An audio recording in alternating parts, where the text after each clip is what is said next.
नमस्कार। मैं आप सभी से एक मुद्दे पर बात करना चाहूँगी, जिस मुद्दे पर आज पूरा देश जो है सवाल कर रहा है। पूरा देश जो है हैरान है, परेशान है और कई लोग अपने आप को भारतीय बोलने पर भी शर्मिंदा हो रहे हैं। जी हाँ, आप समझ चुके होंगे, मैं बात कर रही हूँ मणिपुर की घटना पर। मणिपुर की घटना में जैसा कि आपने देखा कि किस तरीके से वहाँ पर इंसानियत शर्मसार हुई। दो महिलाओं के साथ में उन्हें पब्लिकली नग्न करके उनके साथ, क्या ही बोलूं मैं, उनको रोड पर परेड कराई गई और उसके बाद उसी के साथ में उनके प्राइवेट पार्ट्स पर बार बार गंदी तरीके से छुआ गया और साथ ही साथ बाद में उन महिलाओं के साथ में गैंगरेप किया गया, जिसका वीडियो अब सोशल मीडिया पर आ रहा है। कहा यह भी जा रहा है कि वो वीडियो जो वीडियो है 4 मई का है और ये जो वीडियो है अब आया है सामने, जिसके बाद पूरा देश बहुत ही ज़्यादा गुस्से में है और बोल रहा है कि हमारे देश की महिलाओं के साथ किस तरीके का बर्बरता से उनके साथ बर्ताव किया जा रहा है, कितना गलत किया जा रहा है। लेकिन इसी के साथ में जो सबसे पहले मैं उन पत्रकारों से सवाल पूछना चाहूँगी कि ये जो पत्रकार हैं, उन युवकों ने, उस समाज ने, उन हजार आदमियों ने तो उन महिलाओं के साथ में गैंगरेप किया तो किया, लेकिन आप महिला, माफ़ कीजिएगा, लेकिन आप पत्रकार, काफ़ी जानी मानी एंकर्स हैं, उनके जो शाम के 5 बजे, 4 बजे, 9 बजे जो शोज़ आते हैं जिसमें वो सवाल पूछती हैं, अपनी डिबेट चलाती हैं, उन महिला पत्रकार से खासकर मैं पूछना चाहूँगी कि आप जो सोशल मीडिया पर और जो ट्विटर्स पर जो फोटोज़ आप उन महिलाओं की डाल रही हैं, आपको अगर उनके प्रति संवेदनाएं हैं, आप टैक्स करके लिख रही हैं, तो उसमें उन लड़कियों की फोटोज़ क्यों डाल रही हैं? और फोटोज़ डाल रही हैं तो आपका कहना यह है कि आप उसको ब्लर कर रही हैं। ब्लर इन द सेंस किस तरीके का ब्लर है वो आप देख ही सकते हैं कि वो पूरी तरीके से दिखाई दे रही हैं। मतलब आपको उन फोटोज़ को दिखाने की ज़रूरत ही क्या है? जहाँ तक हम पत्रकारों ने पढ़ा है, हमारी पढ़ाई में जो बताया गया था कि किसी भी तरह की सेंसिटिव और किसी तरह की इस तरीके की जो तस्वीरें होती हैं वो नहीं दिखाई जाती हैं।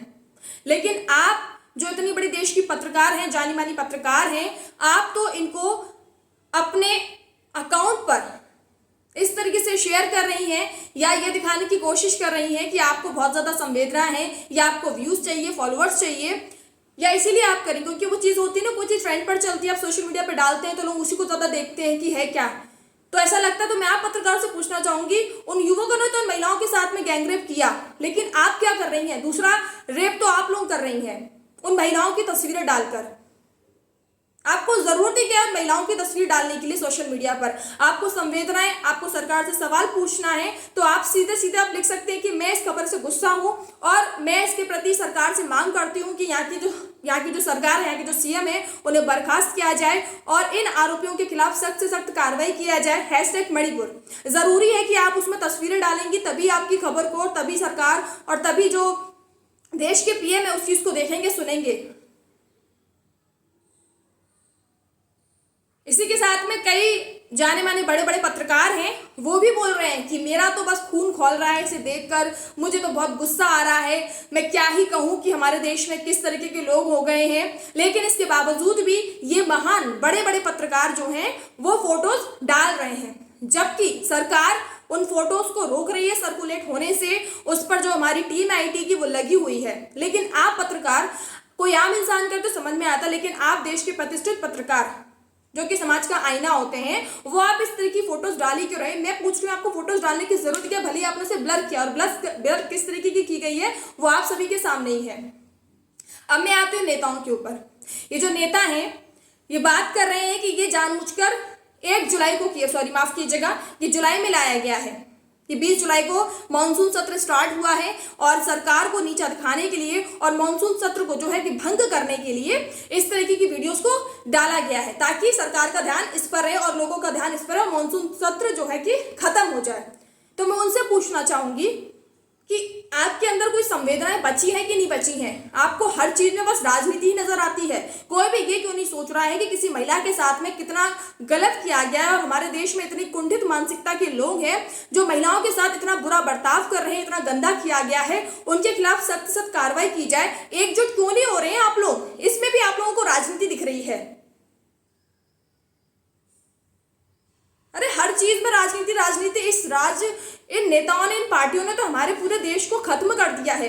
कभी कुछ दिनों पहले खबर आई थी एमपी में, जहां दलित समाज को एक व्यक्ति था, उसके ऊपर पेशाब कर देता है, कोई गाय के साथ में रेप कर देता है, कोई दिल्ली में तो समझ लीजिए लड़कियां ऐसे लगता है गाजर मूली है, मतलब वो है ही नहीं। माफ कीजिएगा, मैं महिलाओं लोगों का अपमान नहीं कर रही हूँ, लेकिन मैं बोल रही हूँ जो पुरुष समाज के लोग हैं, जो खासकर नीच सोच के लोग हैं, इनके लिए महिलाएं सिर्फ और सिर्फ एक वस्तु है, समाज एक खिलौना है और कुछ नहीं है। दिल्ली में कितने केसेस सामने आए हैं।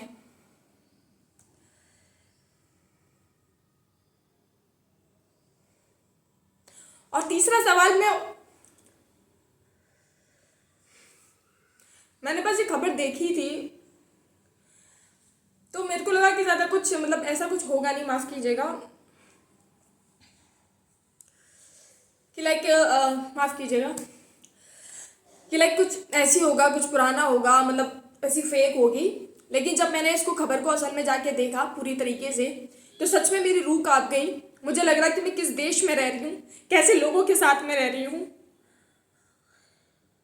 और क्या ही पता कि आने वाले समय में किसके साथ क्या हो जाए।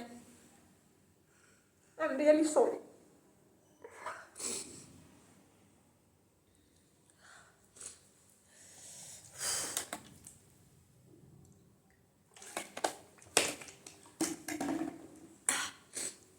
और हाँ, तीसरा सवाल मैं उन लोगों से पूछना चाहूंगी, उस समाज के लोगों से, उन माओं से जो अपने बेटों की गलतियों पे पर्दा डालती हैं,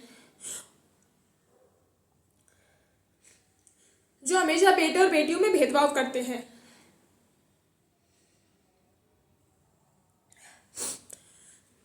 सबसे बड़ी गलती मैं कहना चाहूंगी कि उस माँ की है जिसने अपने बेटे पर ध्यान नहीं दिया, क्योंकि कोई भी लड़का, कोई भी आरोपी एकदम से आरोपी नहीं बनता है।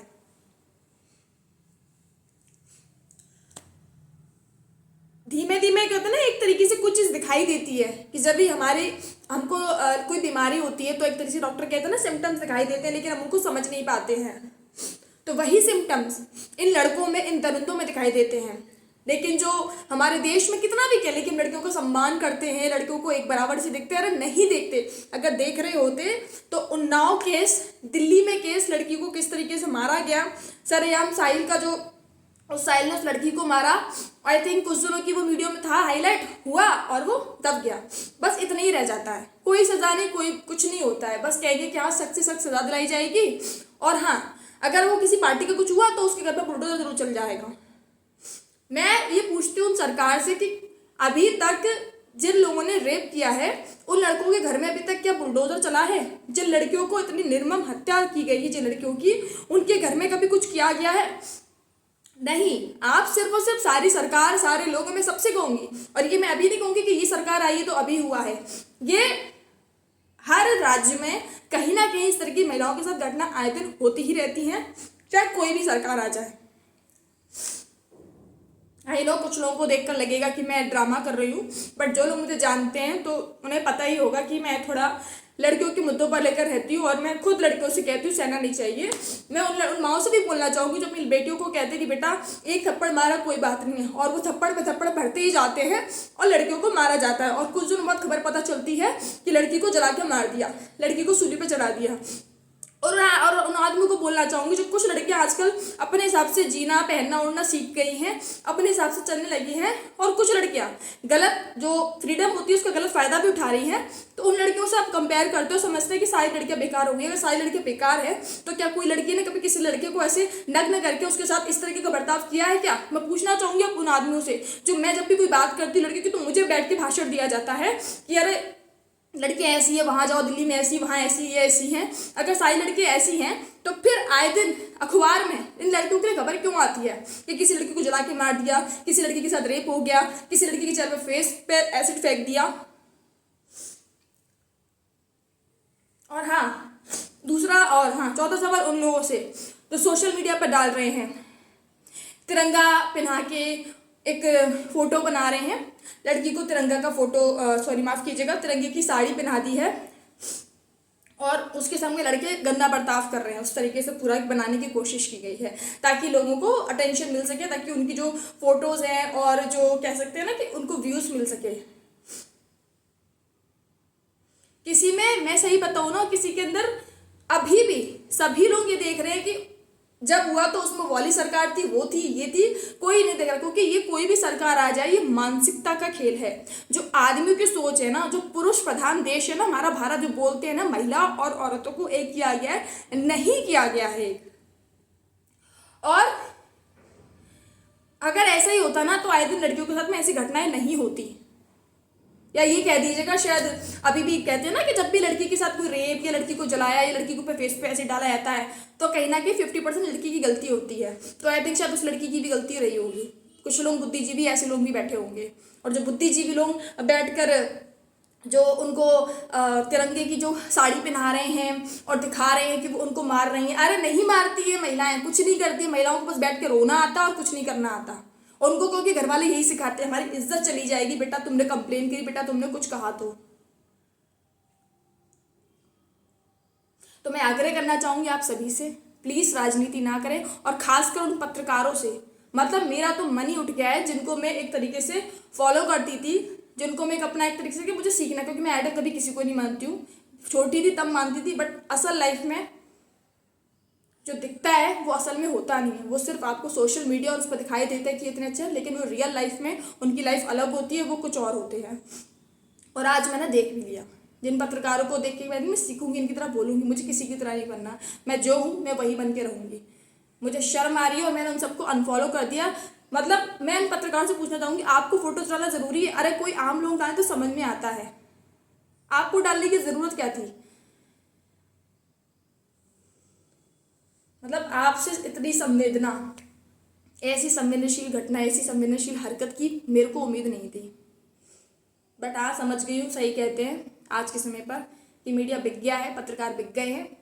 आई थिंक कुछ ही हैं जो निकल कर नहीं आते क्योंकि उनकी आवाज़ दबा दी जाती है। और मुझे सच में अब बस मैं ये कहना चाहूँगी सभी से, प्लीज़ इस पर राजनीति मत कीजिए, क्योंकि किसी की कल को किसी और के साथ हुआ, कल को आपकी बहू बेटी और बहन के साथ भी हो सकता है। तो आप इस तरीके की फ़ोटोज़ को ना सोशल मीडिया पर शेयर कीजिए। आपको बात करनी है आप बात कीजिए, अपनी बहू बेटियों अपनी बहनों को समझाइए इन सब चीज़ों से कैसे बच सकती है, या उनको मेंटली इतना प्रिपेयर कीजिए, मेंटली स्ट्रॉन्ग कीजिए, ना कि उनको जाके क्या ही बोलूँ मैं। बस यही कहना चाहूँगी कि इस मुद्दे पर सभी लोग एकता दिखाएं और प्लीज़ कोई भी राजनीति ना करें, क्योंकि ये राजनीतिक मुद्दा नहीं है, ये बहुत ज़रूरी है, क्योंकि ये घटनाएं आए दिन हमारे देश में आती जा रही है और हमारे देश के जो लोग हैं जानवर बनते जा रहे हैं, जाहिल होते जा रहे हैं, जिन्हें सरकार का, कानून का, भगवान का, किसी चीज़ का कोई भय नहीं रह गया है। अगर होता तो इस तरीके की खबरें लगातार सामने नहीं आती हैं। और अगर मैं बताऊं महिलाओं के साथ कितने अच्छे अत्याचार होते हैं, कितना उनके साथ किया जाता है, तो आई थिंक इनकी जो फहरिस्त है ना, जो बहुत बड़ी रहेगी, जिन्हें बताते बताते समझ लीजिए कि वीडियो भी आपको शेयर नहीं हो पाएगा। मतलब इतनी लंबी फहरिस्त है। बस मैं यही कहना चाहूँगी कि प्लीज़ इस तरह की वीडियोस को ना ही शेयर कीजिए, ना ही किसी को बताइए। सिर्फ आपको बताना है तो उस मामले पर बताइए और उन्हें समझाइए, ना कि हिंसा भड़काइए। सीधे सीधे जाके सरकार से सवाल कीजिए।